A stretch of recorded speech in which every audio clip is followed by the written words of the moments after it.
Hoy estudiaremos el procedimiento de la medición de la presión arterial. Pero antes de tomar la presión deben saber lo siguiente: eviten cosas que puedan elevar la presión arterial a corto plazo. No deben medir la presión arterial dentro de la media hora después de comer, fumar, beber bebidas con cafeína como el café o hacer ejercicio. Todos estos pueden elevar la presión arterial temporalmente, y si el paciente necesita ir al baño, que vaya antes de la toma de presión. Se recomienda que el paciente descanse 5 minutos antes de la toma de presión. Debe sentarse en un lugar tranquilo, idealmente en un escritorio o mesa. Este debe mantener la espalda apoyada con el brazo apoyado sobre una superficie firme y los pies apoyados en el suelo. Debe permanecer en esa posición mientras se le toma la presión arterial. Asegúrense de que el brazo de su paciente esté apoyado al mismo nivel que su corazón. Coloquen al paciente de manera tal que el brazo descanse sobre una superficie y esté a la misma altura que el corazón. Este debe mantener el brazo y la mano relajados, no tensos. Entonces, el paciente debe estar relajado y cómodo. Si él está ansioso o incómodo, la presión arterial aumentará temporalmente.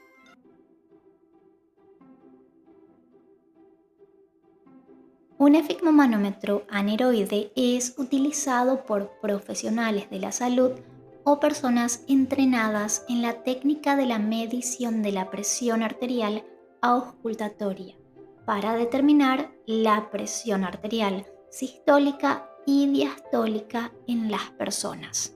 A continuación verán las advertencias a tener en cuenta al momento de utilizar un esfigmomanómetro aneroide, que de no ser corregidas o interrumpidas de inmediato pueden causar lesiones en el paciente. No permitan que el manguito de presión arterial permanezca en el paciente durante más de 10 minutos cuando esté inflado por encima de 10 milímetros de mercurio. Esto puede causar angustia al paciente, perturbar la circulación sanguínea y contribuir a la lesión de los nervios periféricos. No deben aplicar el manguito en la piel delicada o dañada. Hay que revisar el sitio del manguito con frecuencia para ver si hay irritación. Se debe dejar espacio entre el paciente y el manguito. 2 dedos deben encajar en este espacio si el manguito está colocado correctamente. No apliquen el brazalete en las extremidades utilizadas para la infusión intravenosa. El paciente debe permanecer quieto durante la medición para evitar lecturas erróneas. Cuando se usa un manguito infantil, se debe tener mucho cuidado para evitar una sobreinflación. Con puños más pequeños, el manguito puede inflar a más de 300 milímetros de mercurio con solo 2 compresiones completas de la bombilla. Para evitar molestias o lesiones al paciente y daño al instrumento, el bulbo solo debe ser parcialmente apretado, de modo que cada golpe infle el manguito en incrementos de 40 a 60 milímetros de mercurio hasta que se infle el nivel deseado.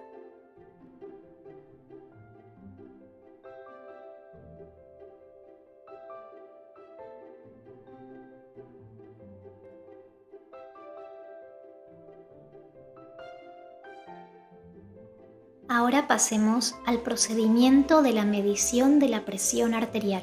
El primer paso es la posición del paciente.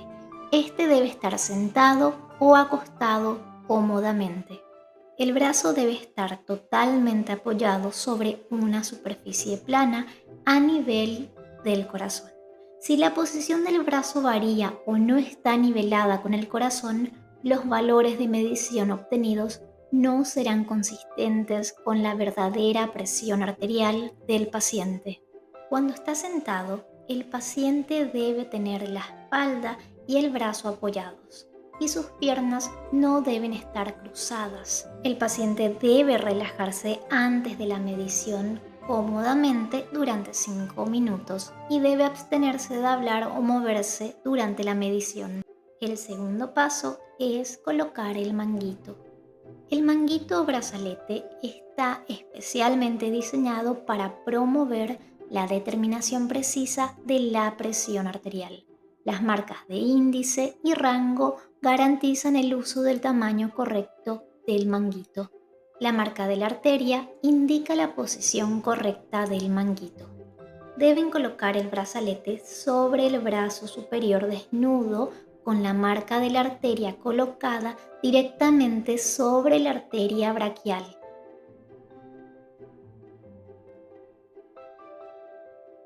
El borde inferior del brazalete debe colocarse aproximadamente a 2 o 3 centímetros por encima del pliegue antecubital. Deben envolver el extremo del manguito o brazalete alrededor del brazo cómodamente y suavemente enganchar las tiras adhesivas. El tercer paso es insuflar el manguito de compresión. Para eso debemos cerrar la válvula girando el tornillo en sentido horario, palpar la arteria radial mientras se infla el manguito. Se infla el manguito y cuando la presión en el mismo excede la presión en la arteria braquial, esta se colapsa y desaparece el flujo a través de la misma, desapareciendo el pulso sobre la arteria radial. Asegúrense de inflar el manguito rápidamente, apretando el bulbo con rapidez. Recuerden que el rango de presión del manguito es de 0 a 300 milímetros de mercurio, por lo que el manómetro cuenta con una escala de 0 a 300. Esto no quiere decir que se deba insuflar hasta 300. Inicialmente se consulta al paciente sobre su última cifra de presión arterial y a partir de esta se debe insuflar unos pocos milímetros de mercurio por encima. Se insufla por lo general de 160 hasta 220 milímetros de mercurio. El cuarto paso es auscultar los sonidos de Korotkov. Para esto deben colocar la campana del estetoscopio en el espacio antecubital.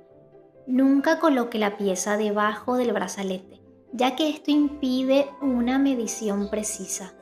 Ahora, a desinflar el manguito.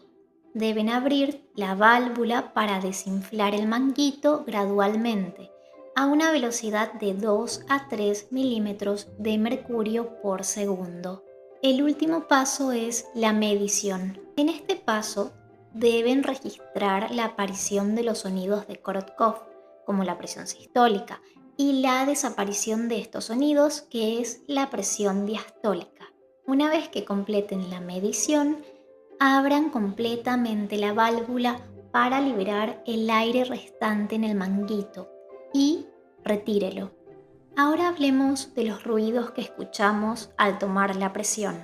Cuando la presión cae e iguala la presión máxima generada por la contracción ventricular izquierda, se restituye el flujo sanguíneo en la arteria braquial en forma intermitente, produciéndose ruidos agudos y rítmicos, sincrónicos con cada latido cardíaco, que fueron descritos por Korotkov, por lo cual llevan su nombre. A medida que la presión en el manguito continúa disminuyendo, los ruidos cambian de intensidad y calidad, pudiendo ser transitoriamente inaudibles para finalmente desaparecer cuando la presión en el manguito es menor que la presión arterial a lo largo del ciclo. La auscultación de los ruidos de Korotkov permiten diferenciar 5 fases, no siempre presentes o claramente distinguibles. En la fase 1 tenemos la aparición de los ruidos, cuya intensidad va en aumento. En la fase 2, los ruidos se hacen soplantes y pueden disminuir de intensidad o desaparecer. En la fase 3, los ruidos son claros y de máxima intensidad, mientras que en la fase 4, los ruidos disminuyen bruscamente de intensidad y se hacen más graves o soplantes. Finalmente, en la fase 5, que es el nivel de presión en el cual se escuchó el último ruido y después del cual desaparece todo sonido. La presión arterial sistólica se determina por la aparición de la fase 1 y la presión arterial diastólica por la aparición de la fase 5.